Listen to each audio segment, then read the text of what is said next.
Subscribe for more educational content. Many thanks. The Power of Thought by Henry Thomas Hamblin. Contents: Introduction. Chapter 1, Thought, the Cause of Action. Chapter 2, Victims of Ignorance. Chapter 3, Victims of Suggestion. Chapter 4, The Secret of Overcoming. Chapter 5, Creators of Our Own Evil. Chapter 6, Right Thought and a Right Attitude. Chapter 7, The Effect of Thought on Health. Chapter 8, The Attractive Power of Thought. Chapter 9, Thought Control and Spiritual Attainment. Chapter 10, The Overcoming of Fear. Chapter 11, Not Demand, but Obedience. Chapter 12, First Steps. Introduction. You are the architect of your own life. It is yours to make or to mar. By the power of thoughts you are building, are you building aright? The power of thought, as Emerson says, is a spiritual power. It is the greatest power that man has at his disposal. The world today is in its present state, simply as a result of mankind's collective thinking. Each nation is in its present state of either peace and prosperity, or poverty, murder, and anarchy, simply as a result of its thinking as a nation. And each individual is what he is, and his life is what it is, and his circumstances are what they are, simply as results of his thoughts. What a man thinks, he becomes. What a man thinks is the mainspring of all his actions. What a man thinks attracts to him his circumstances and environment. What a man thinks determines what type of friends and companions will gather around him. What a man thinks decides whether he shall be happy or miserable, successful or unsuccessful, healthy or unhealthy, prosperous or poverty-stricken, hated or loved. What a man thinks either builds up his character or pulls it down. What a man thinks can overcome fate or strengthen it, can bring him into alignment with his glorious destiny, or make him an outcast and a wanderer in desert places. Indeed, there is no limit to the power of thought, because it is a spiritual power of intense potency. It is the power which distinguishes man from the brute. It is the power by which he can mount up to God. It is the power which can make the unsuccessful successful in the battle of life. It is the power which can make the loftiest achievement possible. It is the power by which difficulties can be overcome, disadvantages of birth and parentage surmounted, and the life beautified and inspired, and energized with God-given powers. By thought, man either blesses or curses himself. By it, he brings into his life either success or failure, health or disease, happiness or unhappiness, poverty or prosperity. It is all in his mind and the character of his thought. Whatever there is in your life or mind, of disharmony, lack, sickness or unhappiness, is the result of our disharmonious thought. We live in an orderly universe, but we do not react harmoniously to our environment. We are not in correspondence with the hidden law and order around us. It is not necessary for the universe to be altered. What is needed is that we ourselves should be changed. Within ourselves is the cause of the disorder in our own individual world. For we each live in a little world of our own creation. Therefore, the disorder and trouble that afflicts us, or the lack that restricts our life, can never be overcome, save by a change of mind, habit of thought, and mental attitude. In the following pages, an attempt is made to show how the reader can, by changing his thoughts and mental attitude, reverse the lever, and come into harmony with the divine idea. When this is accomplished, his life will blossom like the rose, he shall be led forth with peace. The mountains and the hills shall break before him into singing, and all the trees of the field shall clap their hands. Chapter 1, Thought, the Cause of Action. There is the conscious mind and there is the subconscious mind. The conscious mind gathers knowledge and experience through the senses. It learns from books, conversation, and experience. It reasons and forms conclusions. Finally, its thoughts pass down into the subconscious mind. The subconscious mind is the mind of action. It is responsible for all that we do. It is the seat of memory and of instinct. It is a reservoir of tremendous power. It is of extraordinary intelligence.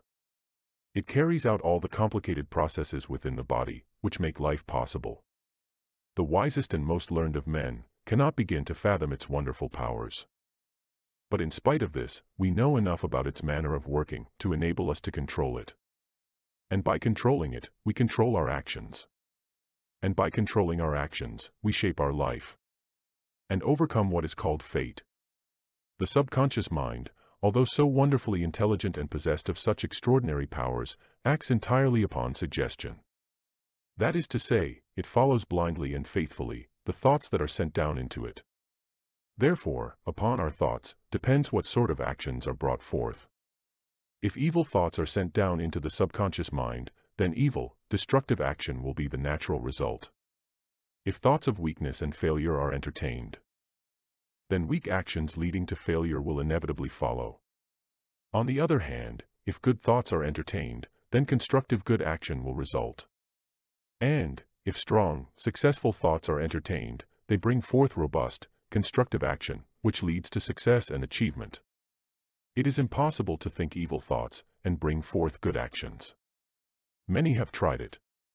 They have said, "I will be outwardly respectable and blameless in life, but in secret, I will think this thought. I will hug it to my bosom because it is pleasant, but I will let it go no further. Because I know that evil action leads to shipwreck and disaster. Therefore, I will deceive even my best friends. Outwardly, I will be all that I ought to be, but in my thoughts I will be evil. Mine will be a double life. To outsiders, I shall be one thing, and in my thought world something different. Thus, I shall be able to enjoy evil in thought and escape its penalties." Such a one does not reckon with the power and faithfulness of the subconscious mind. Every evil thought which is entertained and gloated over acts as a powerful suggestion to this patient giant, until at last it can stand it no longer and bursts out into the life in the form of a course of evil action, which is an exact replica of the thoughts which have been entertained. This explains why so often people who have always been so exemplary in their conduct all at once go wrong and come crashing down to ruin. They are simply reaping the harvest of their thoughts. While this is true of the majority of those who indulge in secret evil thinking, there are yet those who, either through lack of courage or opportunity, do not, or cannot, break out into a course of evil action. By their evil thoughts, they arouse certain emotions which cannot be satisfied, and which therefore have to be repressed. The effect of repression is either chronic ill health, which no medical skill can ever cure, or organic disease that is beyond the art of man to heal. The reader must not imagine, however, that everyone who suffers in this way has been guilty of evil thinking. But the practice is certainly one of the ways by which some people can, and do, literally destroy themselves. This example is merely given as an illustration of the effect of evil thinking, and most people have seen evidences of it amongst their friends and relations. Most of my readers will doubtless be above this kind of thinking. But the same law acts with every kind of thought that is sent down into the subconscious mind. There are two kinds of thought, viz., constructive and destructive, sometimes called positive and negative. It depends upon which class of thought we persistently dwell upon and pass to the subconscious mind, what our actions in life are to be. If we allow our mind to dwell on destructive, negative thoughts, and this, unfortunately, is often the case, as it requires no effort, then destructive and negative action will be the inevitable result.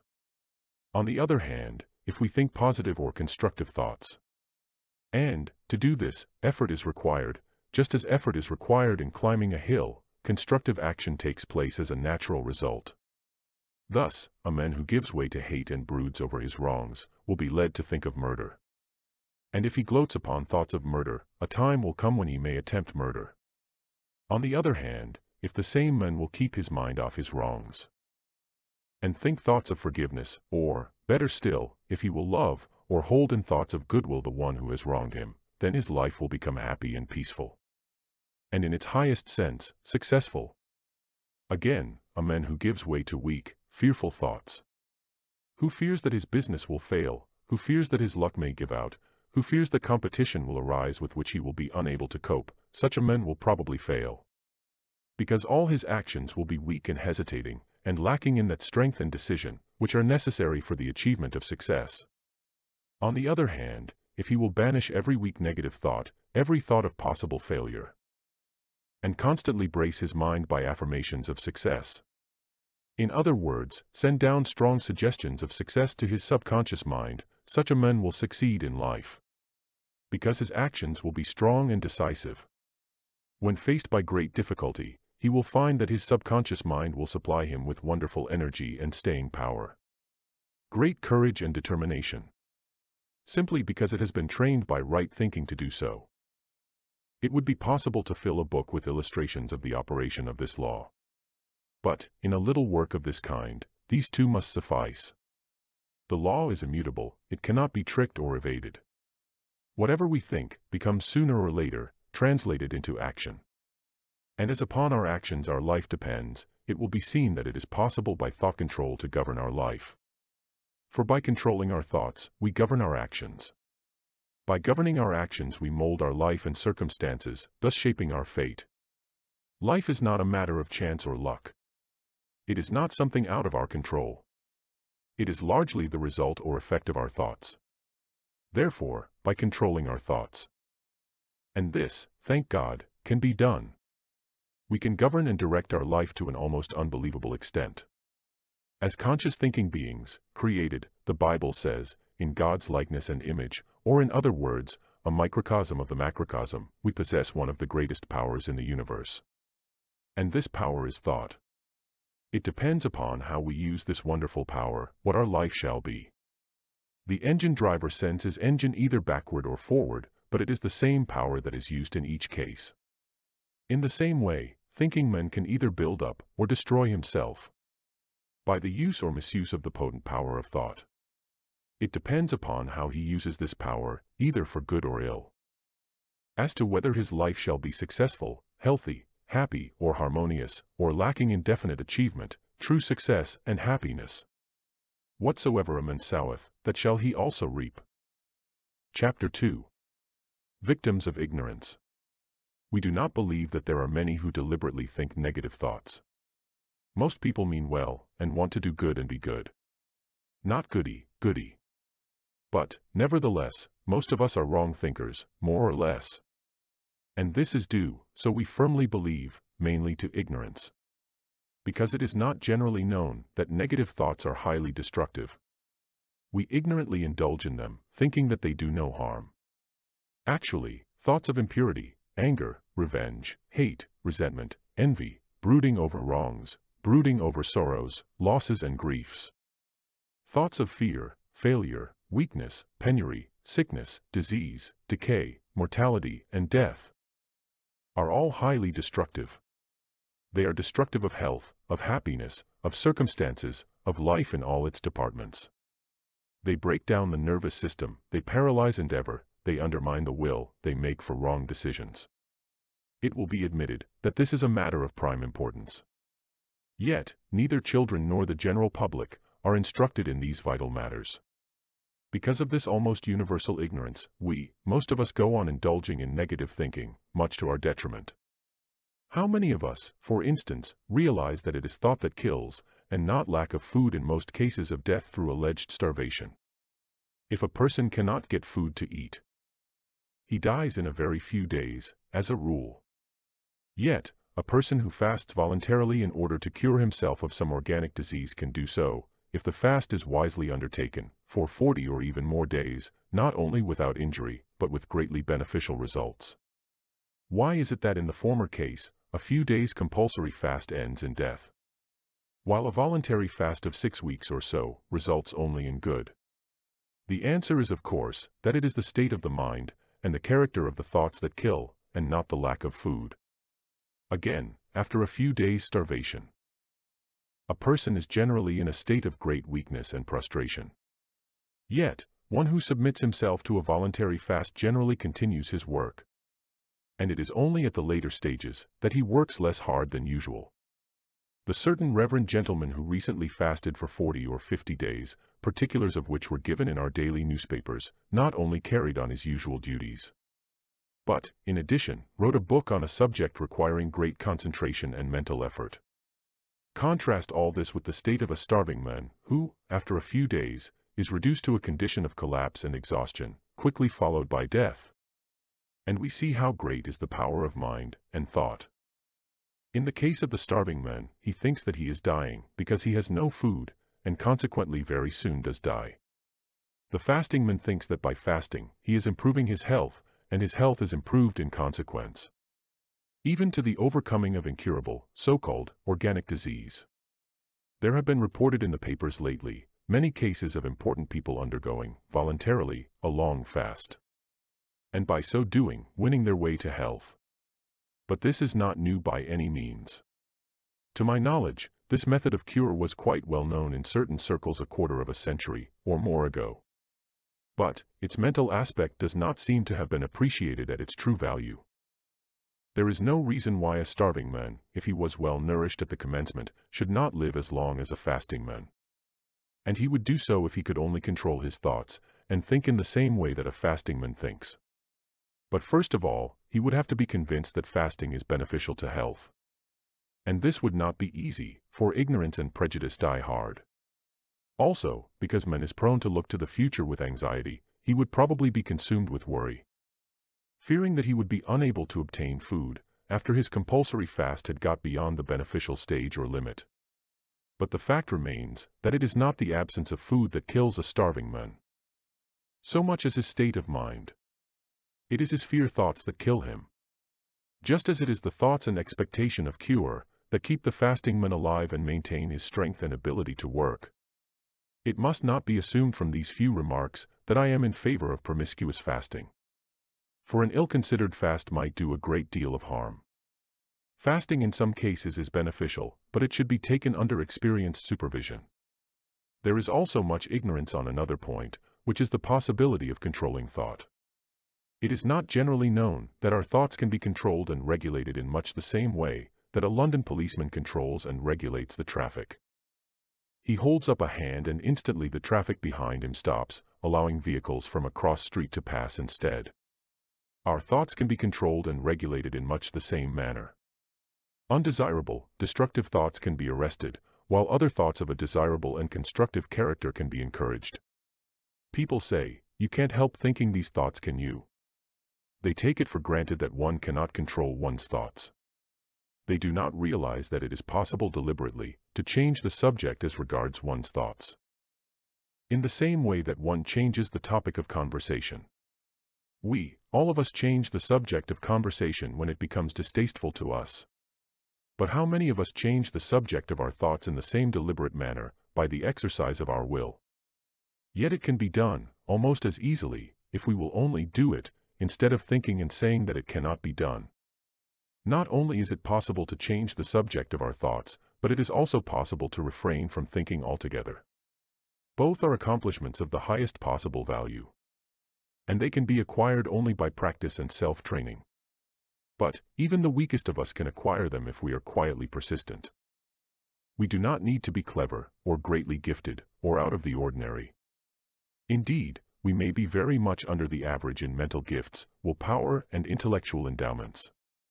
Yet, if we are quietly persistent, we can learn to overcome our thoughts in course of time. And when we become master of our thoughts, we become master of ourselves. And when we become master of ourselves, we become master of life itself, not by opposing the discipline of its experiences, but by dealing with them in the best possible manner. Maintaining a calm and steadfast mind, a quiet faith and an unflinching spirit. Chapter 3. Victims of Suggestion. We are all victims, more or less, of suggestion. Strong-minded and unscrupulous people deliberately influence others by suggestion, in order to take advantage of them. Counsel in court says to a witness, "I suggest to you," and then follows a suggestion that may be both untrue and unfair. Yet, it may so overwhelm or confuse a witness as to destroy the value of his evidence. Thus, does a strong mind dominate a weaker by force of will and suggestion. The hypnotist suggests to his victim that a piece of cold metal applied to his bare back is a red-hot iron, and immediately the flesh is scorched and blistered. Much the same as would be the case if the metal were actually red-hot. Or he may suggest to his victim that a cup of paraffin is a cup of lemonade. And he, the victim, will then drink it, evidently enjoying it and thinking it to be lemonade. Thus, in these and many other ways, does the hypnotist show how powerful suggestion is. In one of Dr. Schofield's books, I think it is, a tale is told of two well-known physicians who, in order to prove the power of suggestion, beckoned to a man in a restaurant, and then told him that he was seriously ill and ought to be in bed. The man, knowing their reputation and high standing as medical men, believed them, went home, took to his bed and died. It is only fair and charitable to suppose that neither of the doctors expected anything more than a slight illness to result from what would appear to be foolish and reprehensible action. We are told, day by day, in our daily paper to take so-and-so's pills. We may not heed the suggestion for years perhaps, yet, sooner or later, we may find ourselves either taking the pills or advising somebody else to do so. You see a man with streaming eyes, sneezing, and using his handkerchief. This sight suggests influenza to you, with the result that, if you are not positively minded, you may shortly develop an attack yourself. In 1,001 different ways, we are affected by suggestion. We receive it through the eyes, the ears, taste, smell, and touch. We are victims of it at every turn, unless we learn to become positive-minded and proof against suggestion in all its forms. There is not space for me to do more than mention other ways by which we are unconsciously affected and influenced by suggestion. Newspaper and magazine advertising of patent medicines are most potent and powerful mediums of suggestion. We have already mentioned the effect of being told day by day, in our paper and by means of hoardings, to take a certain make of pills. But modern ideas of advertising worthless nostrums and harmful drugs leave such methods of advertising far behind, as regards suggestive force and value. Pictures of people sneezing, and of others doubled up with painful backs, can have only one effect, and that is to make people imagine that they possess the ailment described. I remember when a boy, reading in the papers of that day, long advertisements which were headed, "What is this new disease that has come upon us?" I was so affected that I became convinced that I had the disease, and badly too. I became so alarmed that I would no doubt have speedily become really ill, if I had not told my parents my fears. Never shall I forget the shouts of merriment that greeted my confession. It seemed as though they would never cease laughing. But they laughed me out of my fears, and I have kept a positive mind towards, or against patent medicine advertisements ever since. Many of my readers must have read the late Jerome K. Jerome's humorous account of his experience with a medical work of symptoms. He said that by the time he had finished reading the book, he found he had every disease under the sun except housemaid's knee. Written, no doubt, to raise a laugh and to amuse, yet containing a modicum of truth, which, if realized by the masses, would quickly cause the nostrum mongers to shut up shop. Then, there is what is termed mass suggestion. We are all inclined to think the same thoughts as the mob, and to have the same emotions aroused within us, as sway the masses of the people. It is very easy for a positive person to sway the thoughts and emotions of a crowd of people. It is difficult for one of the crowd not to be moved with the crowd. This is why people, who in the ordinary way are sensible, go mafficking on occasions of national rejoicing. It is also the reason why people who are peaceable and harmless in private life may, when in a crowd, join in acts of violence and disorder. It is simply that the mass emotion gets hold of them, influencing them so strongly, they get carried away. It is a fact that some people are more easily influenced by suggestion than others. Some are stolid and phlegmatic, and upon these suggestion appears to have less effect. Others, on the contrary, are more sensitive and highly strung. These are greatly influenced by suggestion, falling an easy prey, until they learn to become proof against it. Such may feel that they are hard done by, and that life has dealt unfairly with them, by making them so sensitive. But they need not pity themselves, for the reason that they have, instead, much to be thankful for people of this type are those who can benefit most, by suggestion when it is properly and scientifically made use of. Finally, we come to the subject of temptation. All of us are tempted in some way or other. What would tempt one severely might not affect another at all. But each is tempted in a way peculiar to himself. What is temptation but suggestion? We need not argue as to where, or from whom, the suggestion comes. It is surely sufficient for us to know that we are victims of it, until we learn how to resist it successfully. There is no more subtle suggestion than that of temptation. It is so clever, It seems impossible to counter it in any way. Even at our best moments, when we would rise to noble deeds, base ideas and motives are suggested to us. If we are not to fall, we must exercise eternal vigilance. And it is because of this that we are told in the greatest of all books, by the greatest of all teachers, watch and pray lest ye enter into temptation. In concluding this chapter, let me touch lightly on the teaching of those who state that almost everything is suggestion. Their theory is that we possess only consciousness, and that all that forms our life is the result of suggestion. Thus, so they say, poverty is the result of acceptance of suggestions of poverty. Disease, the result of acceptance of suggestions of disease. Trouble, the result of acceptance of suggestions of trouble, and so on. To counteract these suggestions, autosuggestions of an opposite kind are recommended. The poverty-stricken person is advised to whisper to himself, as he falls asleep, suggestions of wealth, prosperity, and plenty. If the subconscious, or, as some say the unconscious, mind accepts the suggestion, then poverty is at an end. The diseased person does the same, except that he uses suggestions of health, with a similar pleasing result. If the subconscious or power mind within will only accept the suggestion whispered to it, all this may appear to be pure rubbish and bunkum to most of our readers. While, however, the writer is not prepared to accept such teaching in the above crude form, yet, so he believes, there is a considerable amount of truth in it. It is not, however, advisable to tinker about with the subconscious mind in this way. Many today are suffering from the effects of unwise experiments, made without knowledge or experience. Chapter 4. The Secret of Overcoming. Molding and shaping life like clay, in the hands of the potter. Why is right thought so important? It is important because it influences our actions. It is important because it builds up character, and a steadfast mind. It is important because upon it, our well-being and the success of our whole life depend. It is important because it is by right thought that we can overcome harmful suggestion. First of all, we have to realize that thought is the cause of our actions and decisions. It is largely because of this that our circumstances depend upon our thoughts. If, for instance, we do not overcome life's difficulties in our thoughts, then we can never overcome them in actual experience. By this, I mean that our difficulties must be boldly met and conquered in thought, if ever we are to hope to overcome them actually. In a way, it is good advice to tell people not to dwell upon their woes, but to think of pleasant things instead. But it is liable to lead to a habit of thought, almost as destructive as brooding over trouble. This negative application of what is meant to be good advice is responsible for the failure of those who say, I have tried right thinking, but it makes no difference. The reason it makes no difference is that it is not right thinking at all, but actually, a form of wrong thinking. Such people say, I never indulge in wrong thoughts about my troubles.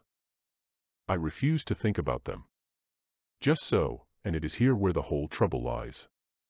Instead of life's trouble being met boldly and conquered in thought, they are run away from. As soon as the mind comes up against an unpleasant thought of an irksome duty that must be done, or of a crisis that must be faced, or of a difficulty that has to be overcome, the mind dodges it and hits on to something more pleasant. The one who says, I never think of my troubles, and who runs away from unpleasant thoughts of this kind, finds that he can never overcome the actual difficulties when they arise. In fact, his so-called right thinking prevents him from making decisions and from dealing firmly and sensibly with his difficulties. We must first overcome in our thoughts, if ever we are to overcome in actual experience. The world may be divided into two classes of people: 1, those who overcome life, and 2, those who are overcome by life.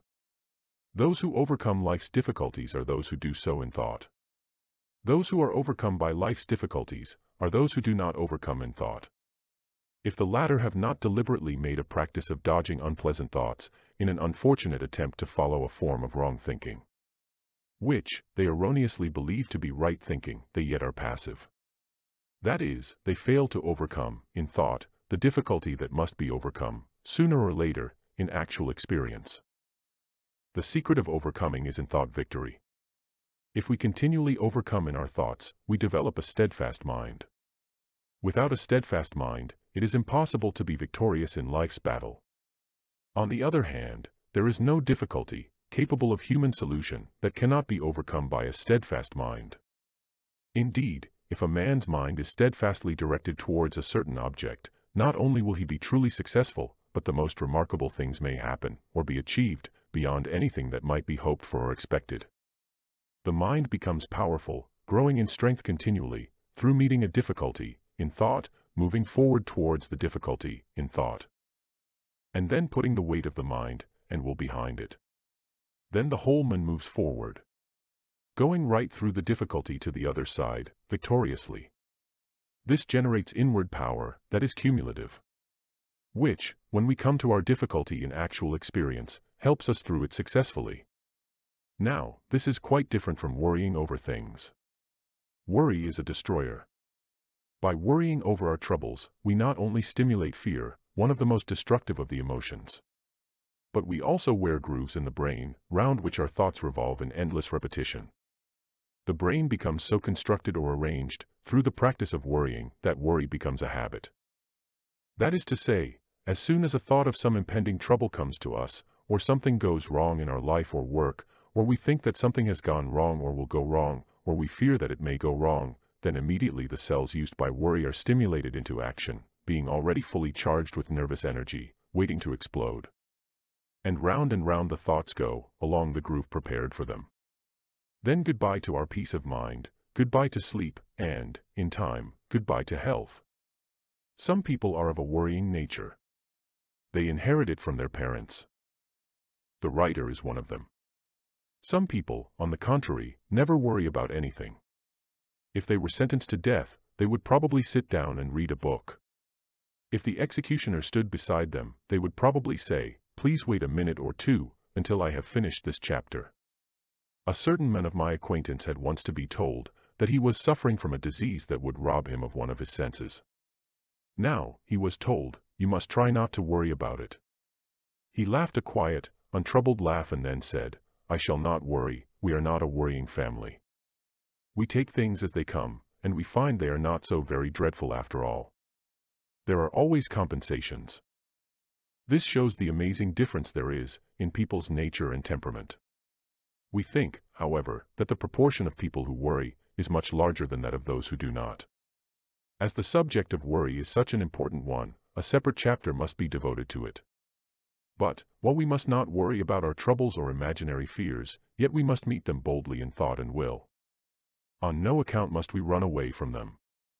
For there probably is nothing more negative and destructive than this. Those who refuse to face their difficulties, and who keep on dodging the issue, are generally speaking, the greatest of worriers. Avoiding the issue in thought increases the trouble. Therefore, there is really more about which to worry.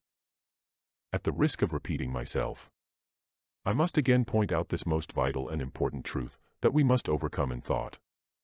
The teaching that bids you merely to dismiss your trouble from your mind, and think of pleasant things, or to indulge in a daydreaming, can be positively followed. But as usually applied, is quite negative. When applied in a negative way, it weakens the will, robs one of initiative, and destroys one's power to decide and act. Instead of avoiding the issue, whenever the thought of the impending trouble or difficulty rises into consciousness, we should meet it boldly, affirming our ability to overcome it and be victorious. If, every time the thought arises, it is met with an affirmation of power, overcoming and victory, then when the time arrives to meet the difficulty in actual experience, we find that we have ample power to overcome and go victoriously through the experience. We find ourselves steadfast in mind and possessed of a reserve of power that surprises us. Meeting thoughts of failure, difficulty, or fear in this way has an effect upon the subconscious mind. It receives a definite lead and realizes what is expected of it. Being a faithful servant, it does not fail us. These affirmations may be of various kinds, and must of necessity vary according to the type of person using them. To one, no affirmation that is not scriptural and devotional in character can be of any assistance. To another, a religious type of affirmation would not be helpful, but a more psychological form might be satisfactory. Each must choose that form that appeals to him. One who starts with a psychological form of affirmation may finally adopt a religious or devotional one. The form that appeals to one at the present time is the right one at the present time. When, therefore, the religiously minded person encounters a thought of difficulty, trial, or fear, he can meet it boldly with the counter thought or affirmation. I can do all things through Christ who strengtheneth me. Therefore, I will go right through this trouble in the power of Christ, which is mine to use now and always. At the same time, he can picture himself going through his difficulty with a push, being carried along by invisible powers. In course of time, a mental habit is formed of meeting all difficulties and fears mentally, with a victorious push. Instead of running away from them in thought, they are met, naturally and habitually, by a feeling of victorious push. One who does this becomes very strong, steadfast, persevering, persistent, and big in character. Another type may not be able to use the religious form of affirmation. But, he may use something similar but in a different form. He may meet the thought of trouble or fear by merely repeating the words, success, victory, overcoming. At the same time, picturing himself going through his trouble or difficulty triumphantly. Sustained and strengthened by powers he does not understand, but which well up within him.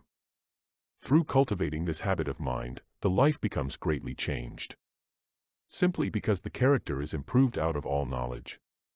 Instead of life's difficulties overwhelming him, the student overcomes them. When he has achieved this victory, he finds fresh fields to conquer, new and beautiful vistas opening before him. He finds that he can mold and shape his character. And by this means, mold and shape his life. Some people think in the form of mental pictures. The nature of their life and the character of their circumstances depend upon the character of their mental pictures. Therefore, if they are those of trouble, failure, etc., they should be reversed into their positive opposite. Some people are naturally given to negative mental picturing. When they think of quarter day, they picture themselves as unable to pay their rent, and the awful consequences, such as forced sale, eviction, and so on. When they think of business, if a proprietor, they see a picture of bankruptcy, and of themselves in the court, being cross-examined by the official receiver. If they belong to the employed classes, they picture themselves as out of work, homeless, one of the thousands vainly seeking employment, and suffering all the ills and discomforts that such a position entails. If they see an accident, they picture themselves as a victim, all mangled by the roadside. If they see or read of a hospital, they mentally see themselves as an inmate, undergoing a fearful operation, or saying goodbye to their weeping relatives, as they pass on to a less terrible world. Unfortunately, allowing such mental pictures to occupy the mind is liable to attract to them the very conditions that they fear and visualize. Therefore, it is of the utmost importance that all such negative mental pictures should be reversed into their positive opposites. By this means, not only are the evil effects of such harmful picturings avoided, but the very opposite states are made possible in one's experience.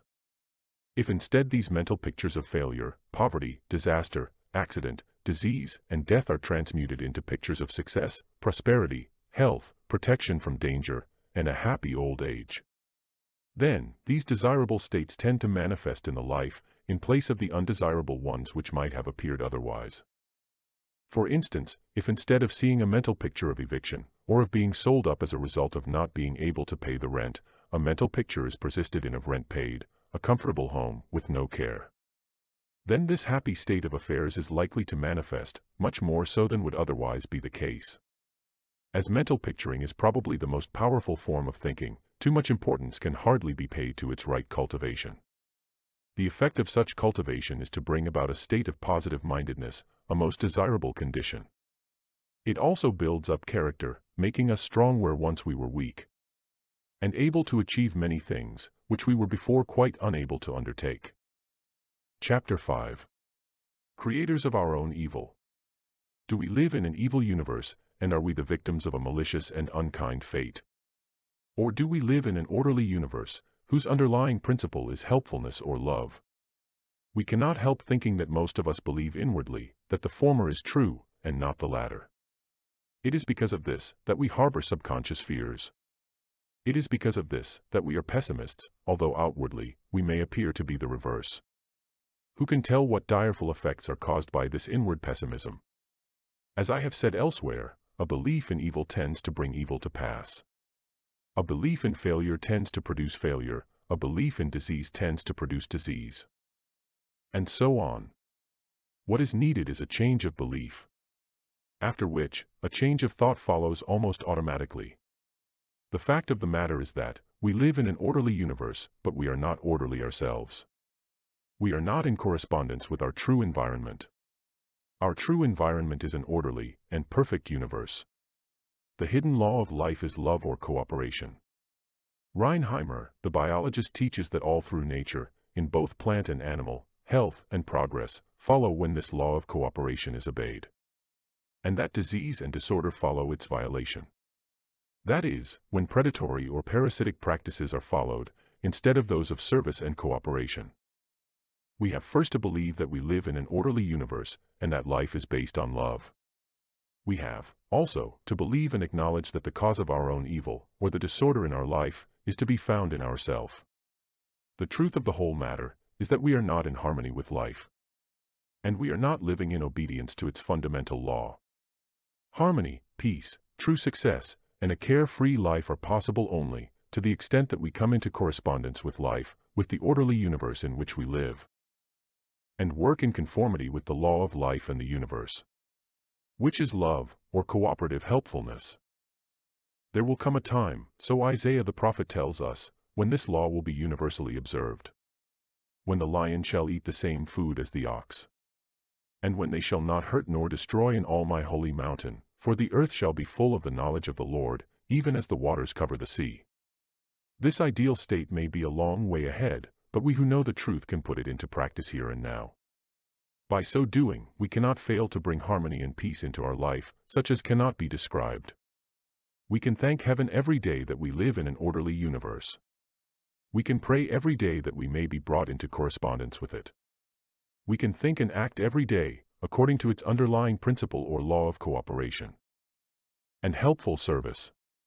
Our first thought in every circumstance of life will be, not what can I get out of it, but how much can I help? This, of course, is foolishness according to worldly standards. But it is really the highest wisdom. And it leads to the attainment of a life of true harmony, satisfaction, and peace. There was once a wise man who lived in a certain small town, and to whom many came for advice and information. One day, a newcomer to the town went to the wise man and said, "What sort of people are they who live here?" The wise man replied by asking, "What sort of people were they in the town you come from?" The newcomer replied, "Oh, they were a miserable lot, unfriendly, mean, unneighborly, and most difficult to live with." "Well," said the wise man, "you will find them just the same here." Presently, another newcomer came to the wise man, asking the same question, "What sort of people are they who live here?" The old man again replied by asking, "What were the people like in the town you come from?" "Oh," the second newcomer replied, "they were a splendid people, kind, friendly, and full of goodness. I was sorry to leave them." "Then," said the wise man, "you will find them just the same here." Rather an exaggeration, you may think, but it contains a great truth. Our individual world, for we each live in a little world of our own, is a reflection of our thought life. We people it with hate and discord, or love and harmony, according to our thoughts.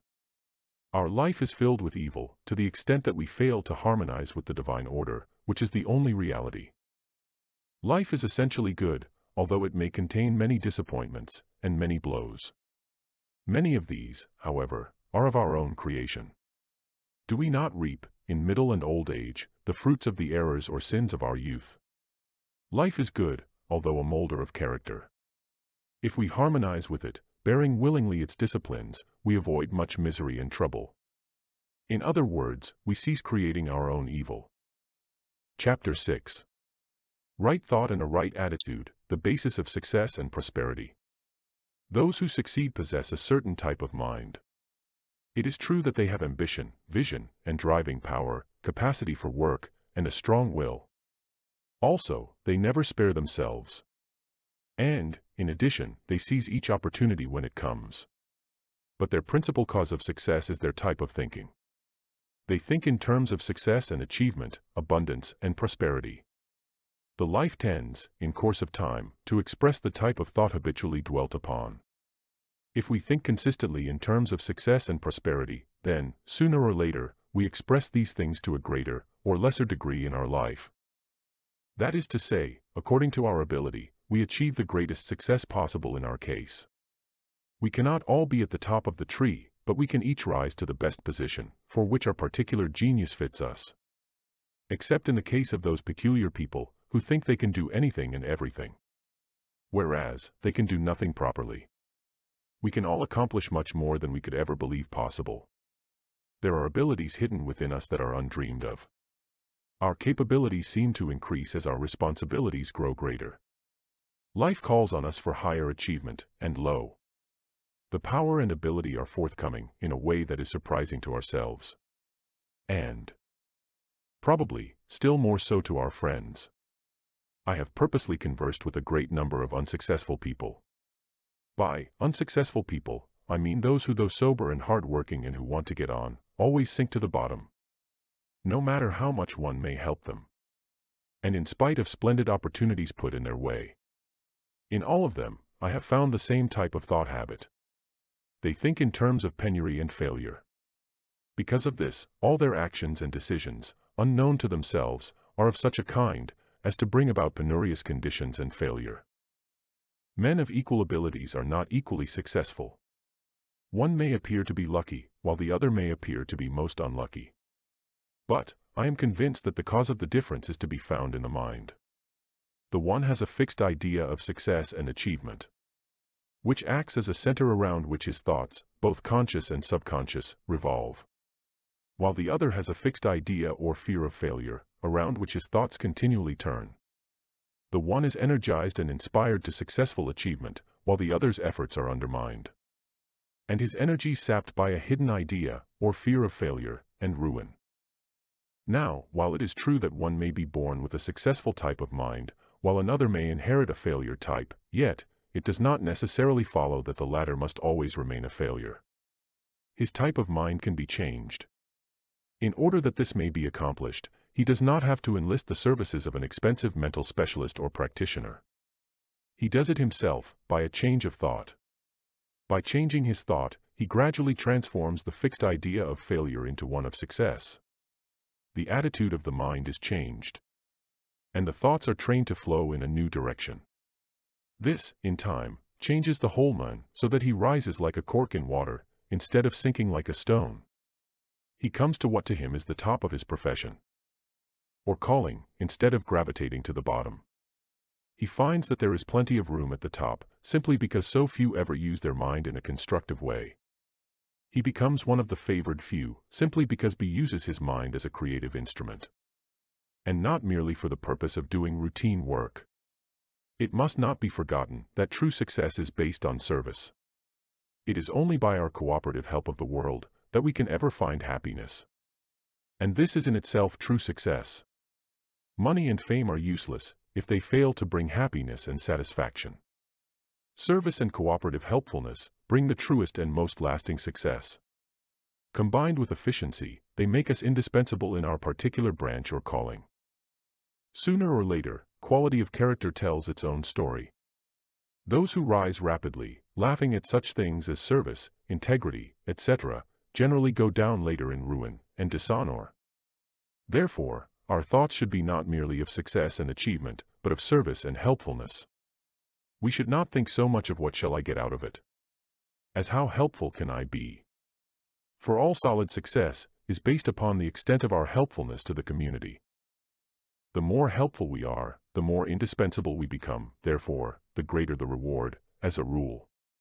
Apart from all this, the fact remains that thinking in terms of success and achievement, at the same time maintaining a consciousness of abundance and prosperity, tends to attract these things to us. The mind is creative to a degree undreamed of by most people, and our thoughts attract things to us after their kind. Opportunities for achievement, and more abundant circumstances on the one hand, or failure and lack on the other. The inner cause of successful achievement, then, is in the mind. Instead of allowing it to wander anywhere it pleases, we have to train it to think constructively. While others are spending their spare time foolishly, we must, on the contrary, compel the mind to think positively in terms of achievement. We can hold an ideal in the mind continuously, around which the thoughts will revolve, naturally and easily. Constructive thinking such as this compels us to work and strive, while other people waste their time and pleasure. It is no hardship, however, but a great joy. It arouses our enthusiasm. After which, every task becomes comparatively easy. Sooner or later, just when we are ready for it, opportunity comes our way, just as surely as the rising and setting of the sun. The law is infallible. When we are ready, the opportunity appears. In closing this chapter, may I give one word of warning. Success is liable to become our master, and we, its slave. Therefore, it is important that we choose the highest form of success, if we can. As a rule, however, we have no choice, because our ambition is, as it were, born in us. We have in mind the case of a poor boy, with only a country elementary school education, who is now an ordained missionary. Apparently an utterly impossible feat for one in his position. Whether he chose his calling, or whether his calling chose him, it is impossible to say. But in either case, his life of toil, self-sacrifice and service, though it means weariness, fever, poverty, and derision by the world, will bring him the truest satisfaction. He is most truly successful who finds his success in service, and in trying to make the world a better place for others to live in. Then, it does not matter if his success does become his master and he its slave. For such slavery becomes the highest joy, and gives the greatest satisfaction. These are the treasures that no money can buy, and which ever elude those who seek them through the acquirement of riches and fame. Chapter 7. The effect of thought on health. Thought affects our health far more than is generally realized. While it is true that hereditary taints, devitalist foods, and unhealthy modes of living play an important part, yet, I believe that thought is the greatest factor. When I say thought, I include the emotions, for they are aroused by our thoughts. And yet, it is possible to avoid arousing emotional energy by training the thoughts to think along different lines than those suggested by primitive desires or promptings. Generally, in works of this kind, the reader is told to cease thinking of sickness, ill health, disease, etc., and to think instead of health, vigor, wholeness, and so on. This is good advice as far as it goes. For brooding over disease and ill health creates a morbid condition conducive of disease. It is a fine thing to think of oneself as whole, healthy, radiant, and filled with life, joy, and energy. Such a mental picture can do nothing but good. Thus the beginner may say, I am in radiant health, and try to feel like it, and picture himself, mentally, as the image of perfect health and vitality. By doing so, he takes the first step towards better health. This, although good in its way, is by no means an ideal method. Therefore, better methods should be adopted as soon as possible. But there is far more in this subject than this. The root causes of ill health go far deeper. In this little work, we cannot go into a profound study of the underlying cause of all disease and disorder. But, we can mention 2 or 3 that are fundamental and of the utmost importance. It must first be understood that health is a state of normality. That is, it is normal to be well, and abnormal to be unwell. There are 3 emotional states that rob us of health. They are, 1. Sensuality, 2. Resentment, and 3. Anxiety. They can be overcome or neutralized by cultivating the habit of thinking thoughts of 1. Purity, 2. Goodwill, including forgiveness and seeing the other fellow's point of view, and 3. Rest. 1. Although medical works seem to attribute most disease to syphilis and syphilitic taints, yet we think that one of the principal causes of ill health, if not of disease, is impurity in thought, or the indulgence in sensual thought, in thoughts of amativeness and similar things. The evils of sensual conduct are bad enough. But, we believe that the evil effects of indulging in sensual or amative thoughts are equally grave and far-reaching. The evil, from a health, as distinct from a purely moral, point of view, is that such thoughts arouse desire. And this, in turn, generates emotional energy. This energy has to be repressed. And this is probably the cause of much bodily disorder. Now, to repress or stamp upon all natural desires as something wicked and unclean, is not the best way of dealing with the difficulty. This generally makes matters worse. The only perfect way is to think above or beyond these things. We must reason with ourselves, pointing out that there is really nothing in sensuality, that it is the biggest fraud possible.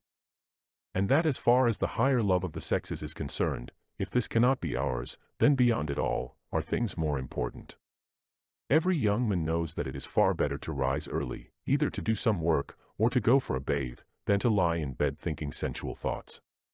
Must it not be better also for a spinster to rise early and do some gardening or engage in whatever hobby in which she may be interested, than to lie in bed thinking of the pure love that can never be hers? It is the same with the thoughts. The boundaries of our mind must be extended.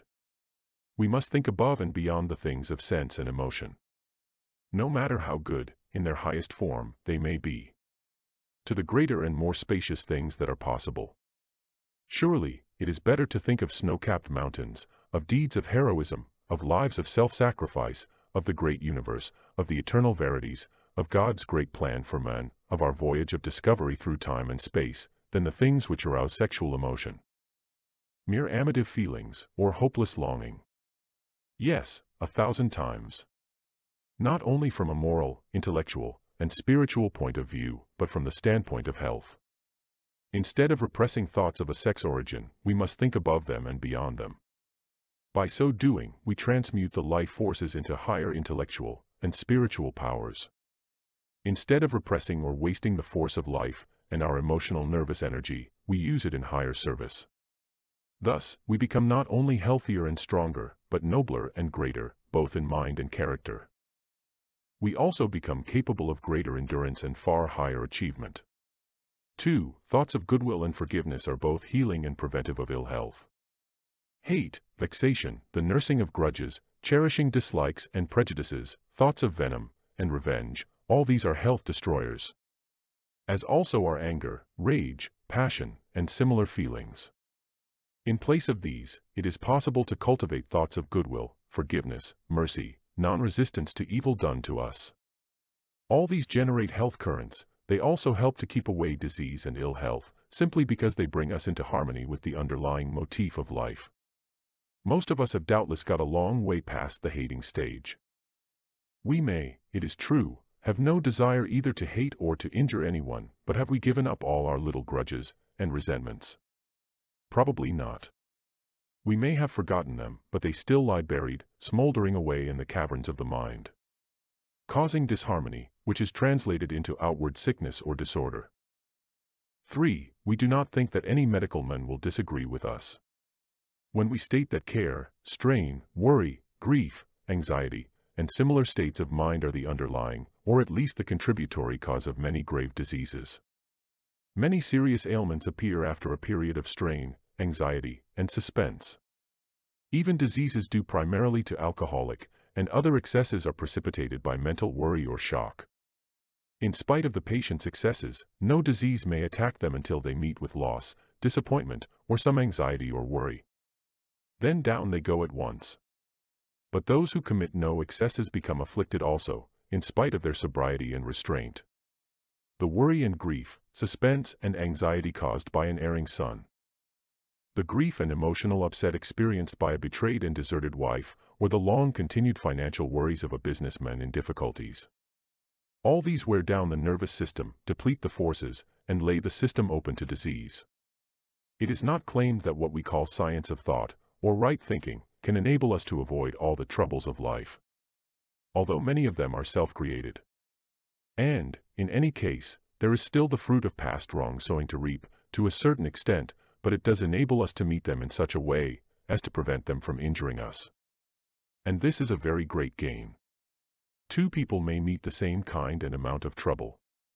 One takes it badly and becomes very ill in consequence, as well as unhappy, soured and crabbed, while the other comes through the trouble not only unharmed, but actually sweetened and refined in character. The teaching of people how to meet life, so as to come triumphantly through all its experiences, is the most important part of our work. There are very few doctors who do appreciate this part of our work. For they know that if a patient can rest, relax, let go, and be peaceful in time of trouble, at the same time hopeful and positive in mind. And thought that such will recover quickly, and be none the worse for the experience, and thus be saved from being attacked by any of the many diseases that man is liable to, when his powers of resistance, from any cause, have become lowered. Right thought then is a preventive of disease in many ways, as well as a healer, in that it brings our minds into a state of rest and peace. Fundamentally, the cause of all disorder is separateness from the divine order. If we could all become perfect, and in complete alignment with the divine, then we could meet with no suffering or trouble at all. The cause of our suffering is that we are not in harmony, or correspondence, with the internal perfect divine order. God does not punish us, we punish ourselves, or, rather, our evil punishes us. Evil is its own punishment. Being separate from the divine order accounts for it all.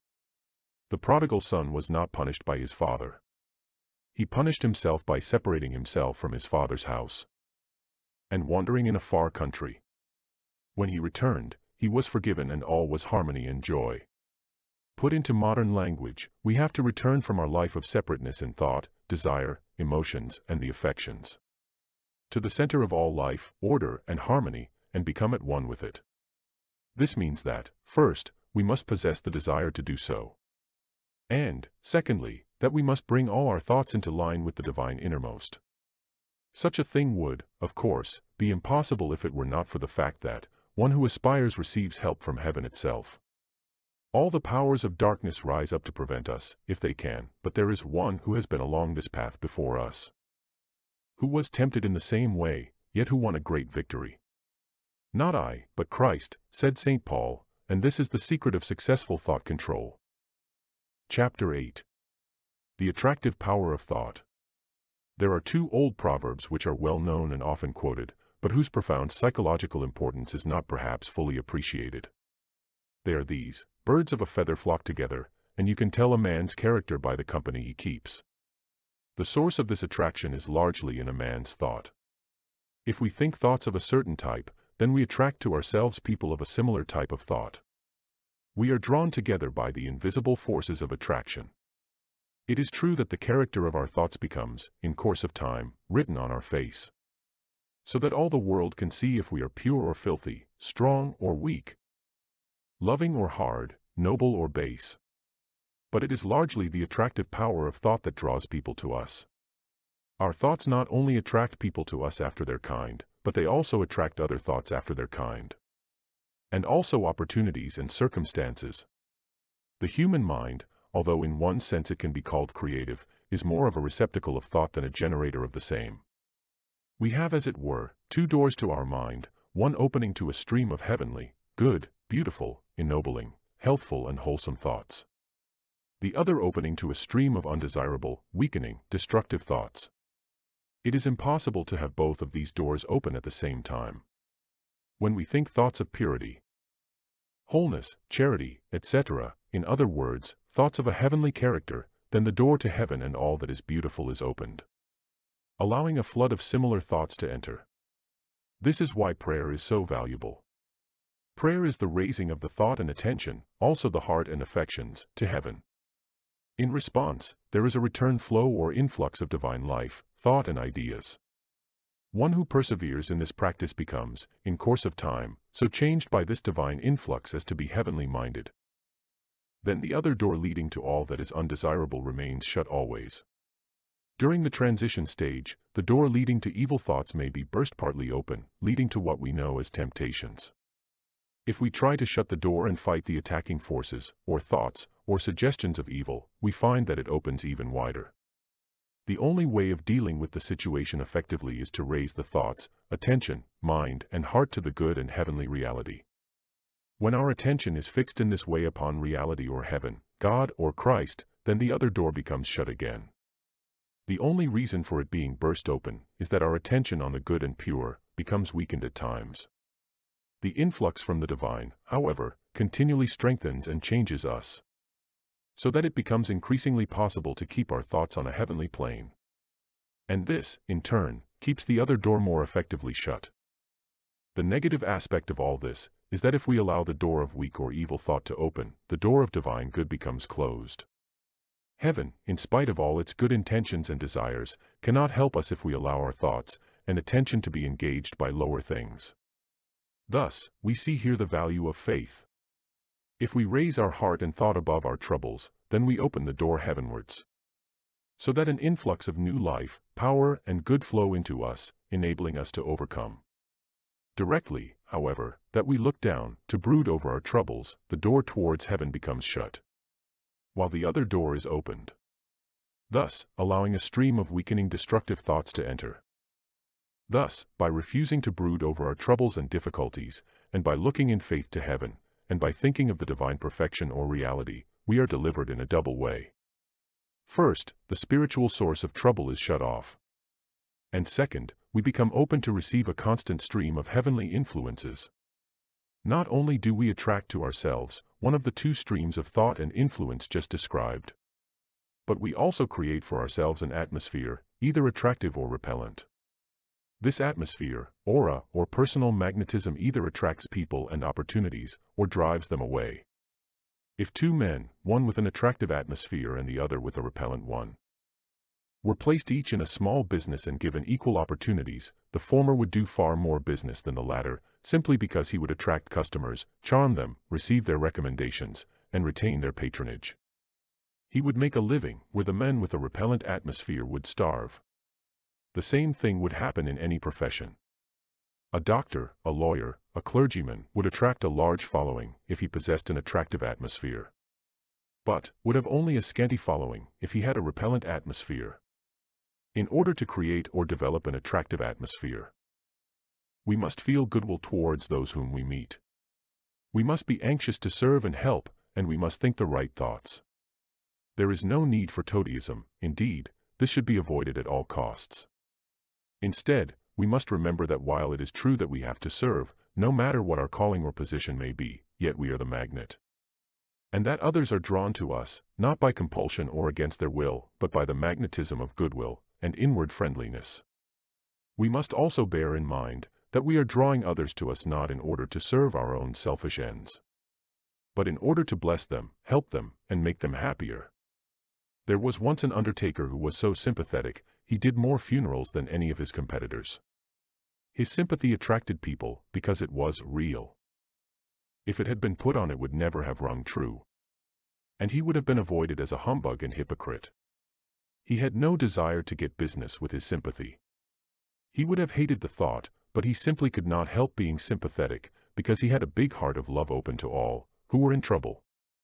Therefore, we should attract people simply in order to bless. If it makes us prosperous, we cannot help it. Our object must be to bless and serve. Now, some readers will say that the teaching of this chapter is quite impossible. They will say, and rightly, that soon after a man begins to think rightly and aspire after better things, he is subjected to an invasion from, apparently, all the powers of evil, and that it seems as though the floodgates of hell were let loose upon him, thus making further progress impossible. This is true enough, but there is another side to the story, which is that the one who aspires receives help from above. Every time that we look up, raising our thoughts to a higher plane, life and health, strength and blessing flow into us. It does not matter how much we may be tempted, we receive greater strength from our elder brother than the power of evil that assails us. This great one has been before us, conquering and overcoming, and he it is who can and does help us in our efforts to rise to higher and better things. For greater is he that is in you than he that is in the world. Chapter 9. Thought Control and Spiritual Attainment. In this little book, I have dwelt too much, perhaps, upon material achievement, but the principal reason for doing this has been that it is our duty to serve our day and generation, and to be as big and useful in service as we possibly can. I do not advocate a selfish success. Our ambition should be, not how much can I get, but how much can I give, in service and in doing things for the world. Thus, the success and achievement that I advocate need not be the making of money or the winning of position at all. For it may mean giving one's life in missionary service or other forms of self-sacrifice and devotion to one's fellows. But no matter what our calling in life may be, the power of thought and the control of thought are of great importance. A young man may become a missionary, in spite of opposition and discouragement, simply because his mind is steadfast, and his thoughts directed towards the goal of his ambition. Apparently, insuperable difficulties are overcome, simply through the thoughts being directed and focused upon one given object. If his mind were allowed to wobble, and his thoughts to wander, he would never achieve his ambition. It must be pointed out that if we pursue success wholeheartedly, it becomes in time our master. At first, we find success to be a very shy bird indeed, and difficult to catch. It leads us on, demanding ever self-sacrifice and yet more sacrifice, until at last, we find ourselves committed to a life full of responsibility and of comparative importance, from which we cannot turn back or desert with decency.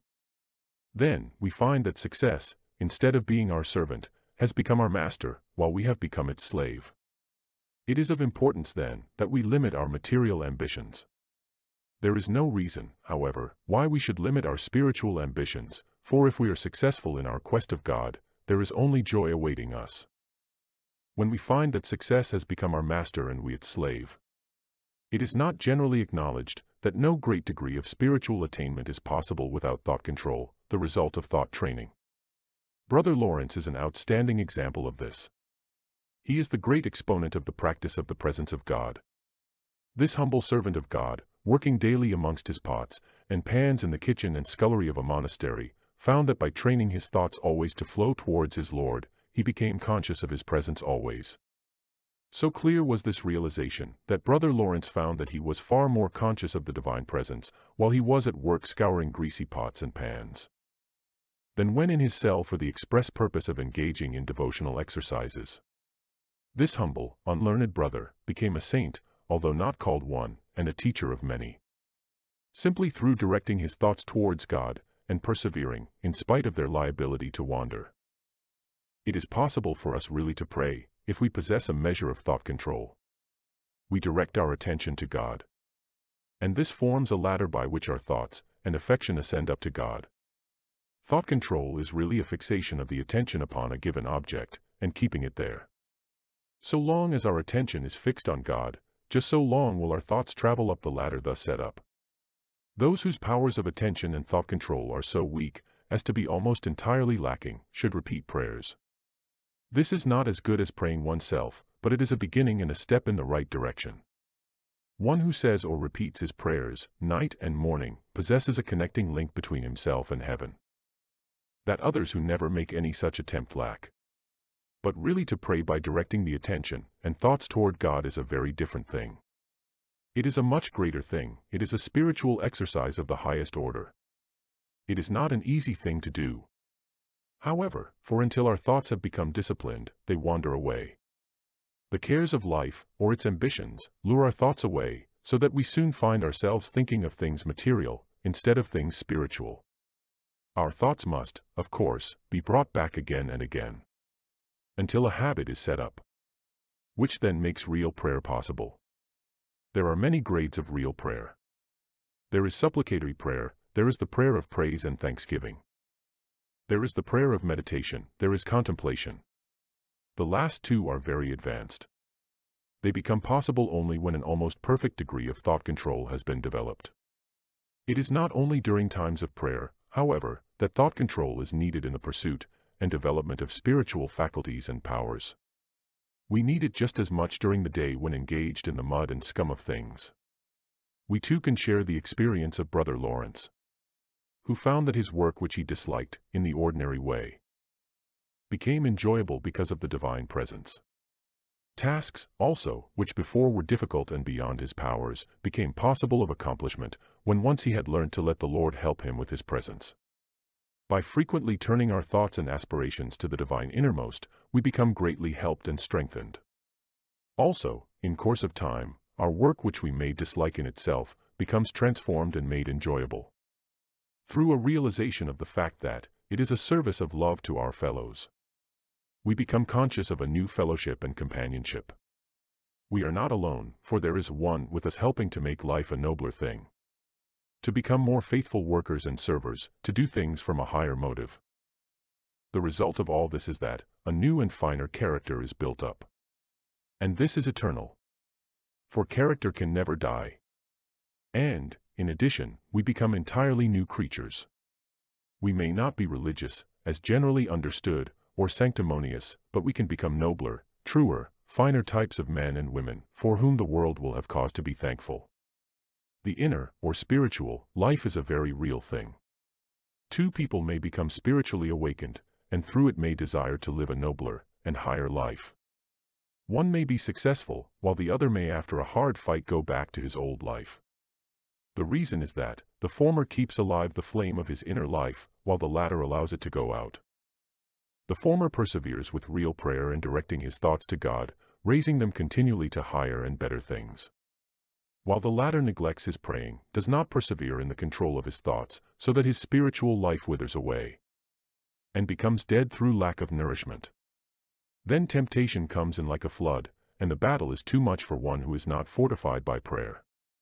He gives in and goes back again to the same old hopeless life, simply because it does not seem possible to do anything else.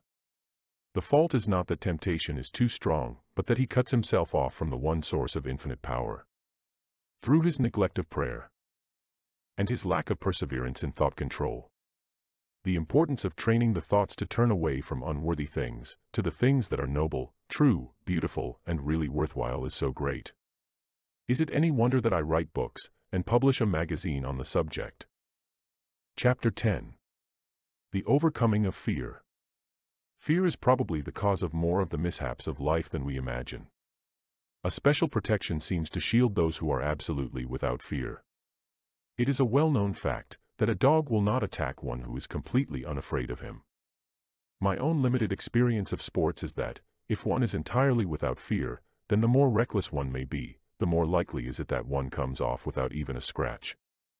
It is my belief that the lions in the den into which Daniel was cast were unable to hurt him, simply because he was without fear. It was only necessary for the Lord to take away entirely his fear, in order to make Daniel perfectly safe. Proof of this is to be found in the experience of missionaries. When they have faced mobs of armed cannibals, thirsting for their blood, fear has been taken away from them so utterly and completely, that to advance unarmed towards what seemed certain death was just as easy as meeting a flock of lambs, or attending a prayer meeting. In no such case was the missionary harmed. But an entire absence of fear is not only a protection from mishaps in dangerous sports, from fierce animals and murderous men, it is also a protection from infection and contagion. Napoleon visited those sick of the plague, in order to show others that the disease could not affect one who feared it not. I once knew a man who used to visit smallpox and plague hospitals, but who never contracted either disease. Although he used to kneel down and pray by the patients' bedsides, inhaling microbes by the million. His only safeguard was his thought. He refused to admit that the microbes could harm him. In other words, he trusted in God, and so was entirely without fear. He demonstrated the absolute truth of the 91st Psalm. Thus, we see that in one sense, it is not microbes that cause us to fall a prey to epidemic diseases, but that a thought of fear is the deciding factor. Two people are exposed to the same infection. One contracts the complaint, the other is unaffected. Why? You may say that the one who escapes is more robust and hardy, but this is not always so. For frequently, the strong are taken and the weak are left. You may say, further, that the one who escapes possesses greater powers of resistance. Just so, but is not this largely due to the mind? It is the one who is most positively minded who is immune. Granted then, the necessity for and desirability of, an absence of fear, how are we to overcome our hereditary failing? Most of us harbor fear of some kind. For although fearless in some things, we may yet have other fears lurking in the hidden caverns of our mind. We may be physically brave, and yet have fears for our business, our profession, or our employment. The gaunt specter of unemployment, of bankruptcy, of failure to make good, may haunt us night and day. On the other hand, we may be unafraid of these things, yet fear disease, infection, contagion, drafts, etc., so that every fresh epidemic fills us with apprehension and dread. How then are these fears to be overcome? In exactly the same way as you would calm the fears of your little child, who might awaken during the night and be afraid of the dark. You would first say there is nothing to be afraid of. You might then reason with them, showing him that the room is just the same when it is dark as when it is illuminated, and that the things he fears are merely in his own mind. Then, if this is not sufficient, you say, I will stay with you and will hold your hand, so that you will know that everything is all right, and that there is nothing to fear.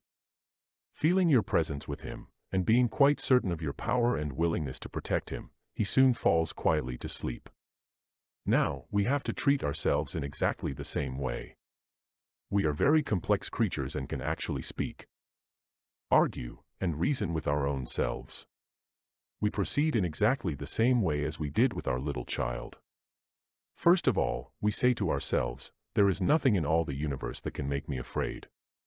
This is not a mere empty boast, it is a statement of truth. We do not mean by this that we, ourselves, are so strong that we can meet and overcome all the powers of evil. What it means is that we, having put ourselves on the side of the angels have put themselves on our side, in response. So to speak, it means we have come into alignment with the inner harmony of the universe, the divine order which nothing can destroy, and over which the forces of disorder have no power whatever.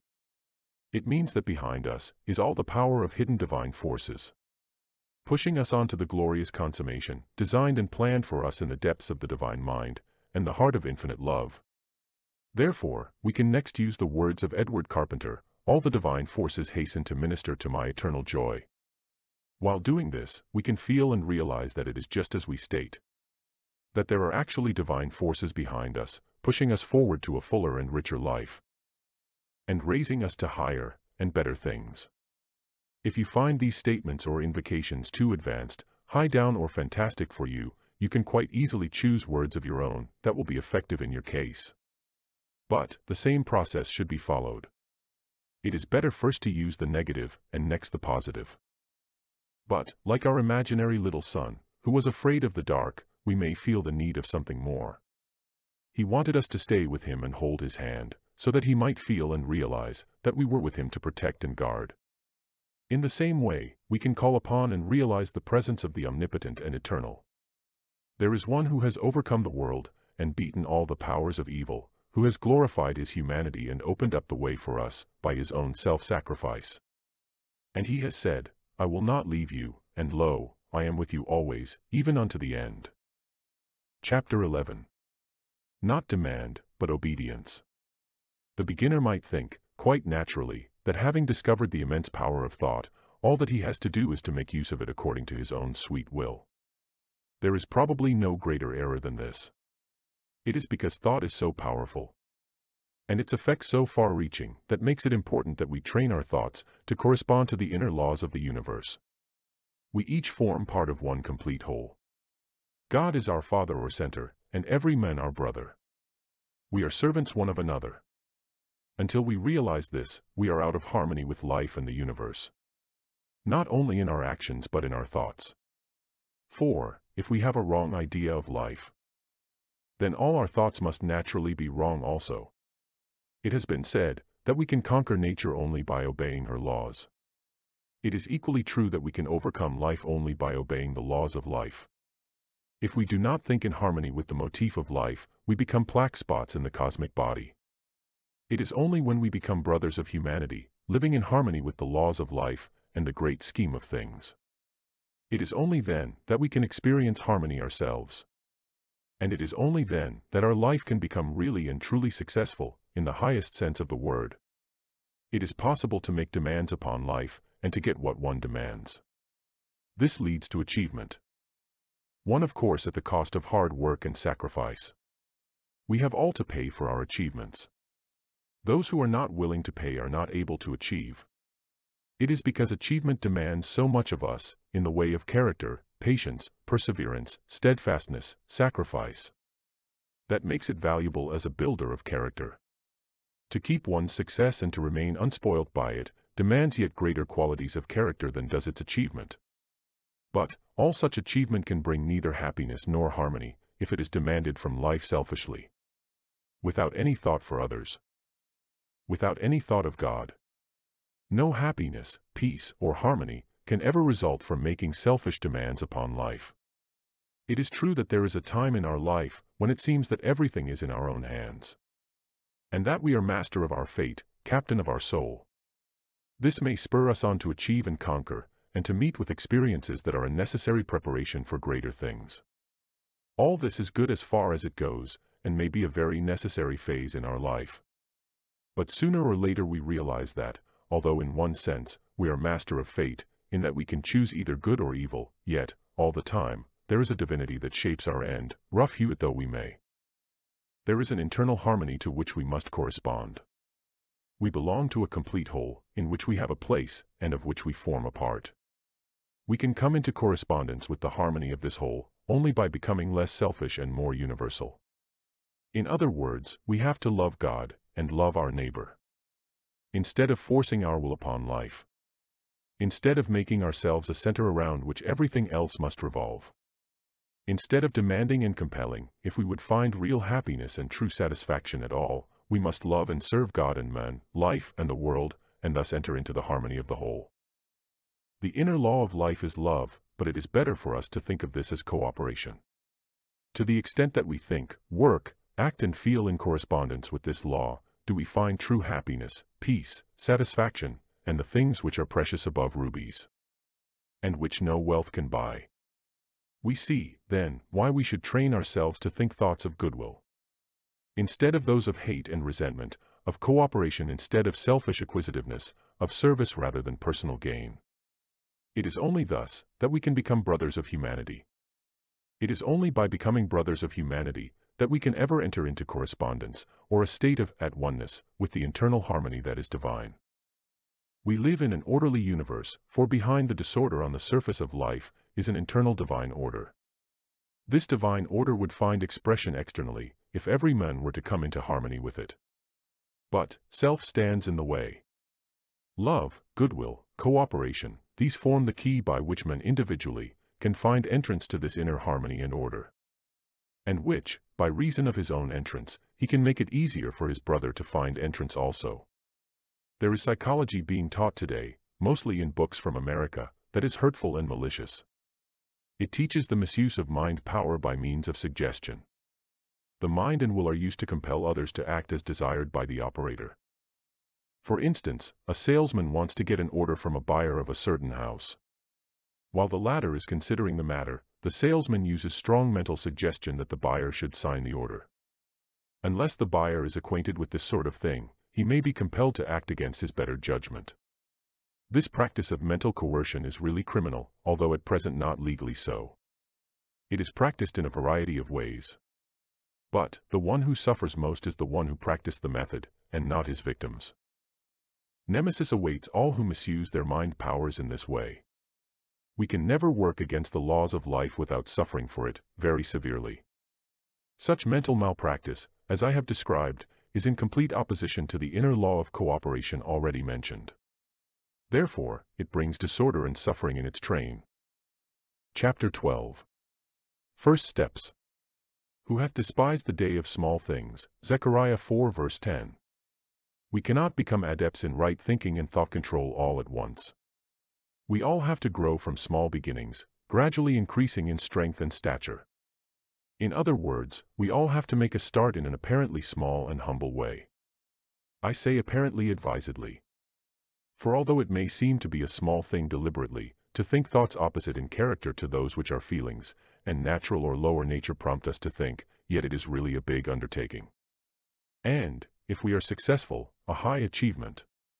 It may seem to be a small thing deliberately, to think thoughts of goodwill about one who has wronged us, or upset us, but it is really a tremendous thing of eternal importance. If we merely give way to the promptings of our earth nature, we remain on par with the beasts, allying ourselves with mortality, death, and decay. But, if we deliberately think thoughts of goodwill, we step out in the path of liberation and freedom, which has no end, reaching up to the stars.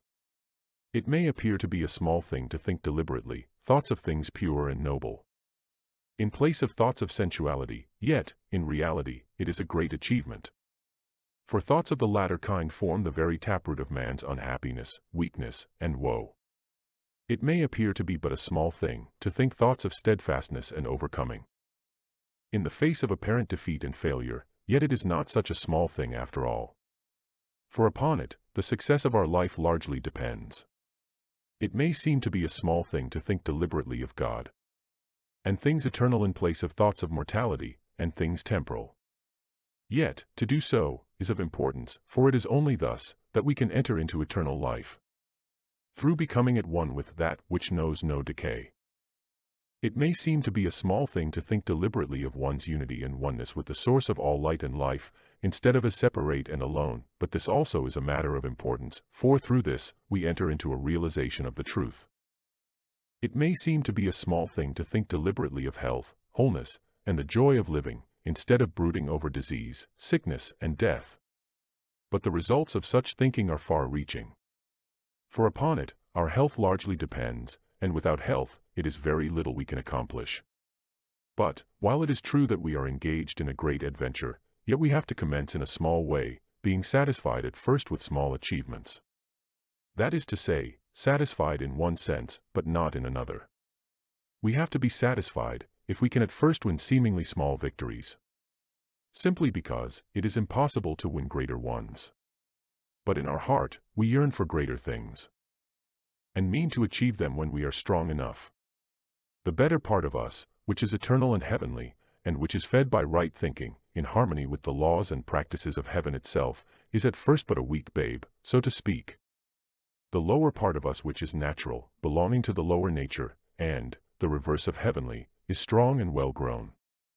How then is the weak babe of goodness and heavenly nature to overcome the strong tyrant of the lower? It cannot do so of itself. It would fail if it were not for the fact that we can draw upon inexhaustible fountains of life and power.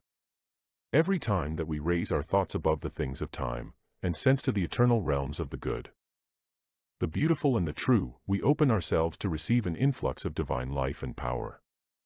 Every time that we think thoughts that are heavenly and strong in character, in place of those that are devilish or weak, we ally ourselves with heaven, and then all the divine forces hasten to minister to us and help us.